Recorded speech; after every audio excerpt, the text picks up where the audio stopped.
Kamini Singha, and I'm a professor of hydrogeology and environmental geophysics at the Colorado School of Mines.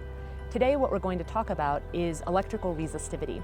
This is a method that allows us to see beneath our feet in surface water, groundwater systems. The hardest part of doing work that looks at that exchange of surface water and groundwater is the aquifer piece, because it's very hard for us to get information on that piece of the earth when compared to streams, which are easy to see and easy to instrument. So one of the reasons we like electrical resistivity methods is because they are sensitive to things that hydrologists and hydrogeologists are interested in.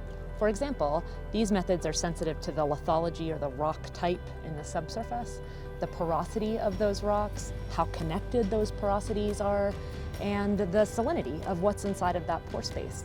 So one of the reasons to use electrical resistivity in surface water groundwater systems is that when we think about these data in a time-lapse sense, meaning that we're collecting data through time, we can difference out all the things that don't change, like the rock type and porosity, and that leaves us with the information on the thing that we might be interested in.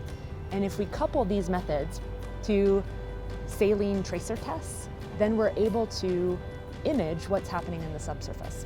So you may have seen an image like this one in the past. This is a cross-section through the earth of the bulk electrical resistivity, or sometimes you'll see its reciprocal, the bulk electrical conductivity of the earth. Maps like these are really helpful because they allow us to determine, for instance, differences in lithology. Maybe one rock has more porosity than another or is more conductive. We might be able to look at the saturated part of the aquifer system versus the unsaturated or vadose zone. Or in some systems, we might be just looking at differences in fluid conductivity associated with saltwater intrusion or some sort of conductive contaminant. What we're going to do in today's video is not just look at static images like this one, but we're going to take a look at how these images would change through time by collecting data through time and reconstructing models of those data through time. So what we'll get instead is a video like this one here, which is still a cross-section, but now what we're looking at is a change in electrical conductivity or an electrical resistivity through time. As we inject a conductive tracer, as is done here, we see that the area in and around the stream lights up, becomes more electrically conductive, while the area farther away from the stream shows no major changes. What we're going to talk about is how we generate the data and these models so that we can tell these stories. So the way electrical resistivity works, as you can see in the image here, is that we need 4 electrodes. 2 of those electrodes will be used to generate a current in the ground, say using a car battery. We'll drive that current through the ground, and then on the other 2 electrodes, we'll measure the resultant change in electrical potential with a voltmeter between those 2 points. With these 4 electrodes then, we can use Ohm's law, which just says that the change in electrical potential, delta V, is equal to the current, I, times the resistance of the earth, R. And that resistance of the earth is the piece that we are interested in. And that equation is going to be the fundamental equation that we need in order to use the electrical resistivity method. So in terms of installing these electrodes in the field, we will hammer them in place until they are solid.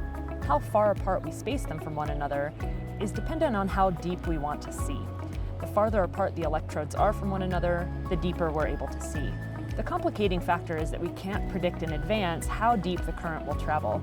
In a system that's got a really conductive upper layer, let's pretend that upper layer is made of copper, the current won't penetrate into the ground at all. So it's a bit of a guess in terms of how far apart we put our electrodes before we collect those first data and analyze them. But one good rule of thumb is to think that the majority of the current will travel to about the depth that is set by the spacing in your electrodes. In other words, if your electrodes are 5 meters apart, most of your current will travel in that top 5 meters, and that's where you'll get the best images. In these surface water, groundwater systems, you can install electrodes in the earth, but over the streams themselves, for shallow streams, you can either install the electrodes into the base of the stream, or you can float the electrodes using, say, styrofoam buoys, as a way of being able to put the electrodes in the place that you need them. So historically, we would collect one-dimensional data in one of 2 ways. One was to have 4 electrodes together and push them along laterally, such that we would get an estimate of electrical conductivity with lateral distance. The other option was to have our 4 electrodes around a common midpoint, and then we'd move the electrodes farther apart and space them out farther from one another. such that we would get a plot of electrical conductivity with depth. Collecting electrical resistivity data for tracer tests is a little bit different than how we would standardly collect electrical resistivity without a tracer test involved. One of the things that you will do is you will install electrodes and you will leave them in place for a period of time. This period of time will be before you start the tracer injection, during the tracer injection, and then for some extended period of time after the tracer injection has stopped so that you can watch the system return to background. One of the things that's different about collecting electrical resistivity during a tracer test is that you'll have this time-lapse component. What this means is that you will need to collect data for a much longer period of time than is typically used for a standard electrical resistivity array. This leads to a number of things that you'll need to think about, one of which is power. If you do not have access to electricity, putting batteries in parallel to increase your amp-hour capacity while still injecting at 12 volts might be key. You will need to collect lots of background data. You'd like to at least have a couple of hours of data on what your system looks like, what its natural variability is before you perturb it by introducing a tracer. And then you'll want to collect supporting data. Those supporting data look like temperature, soil moisture, and fluid electrical conductivity, because those are the three things that electrical resistivity is most sensitive to that will change in time. The last thing to think about is just making sure to survey your electrodes at the end of your data collection period. You'll need to understand where they are in space in order to get meaningful images of the subsurface. One thing that's important to think about in electrical resistivity are the data. So we already talked about resistance that we get from Ohm's law, that change in voltage divided by the current. Resistance is length dependent, however. So if I have a copper wire that's so long, that has a certain resistance to electrical flow, and it has a certain electrical resistivity because the wire is made out of copper.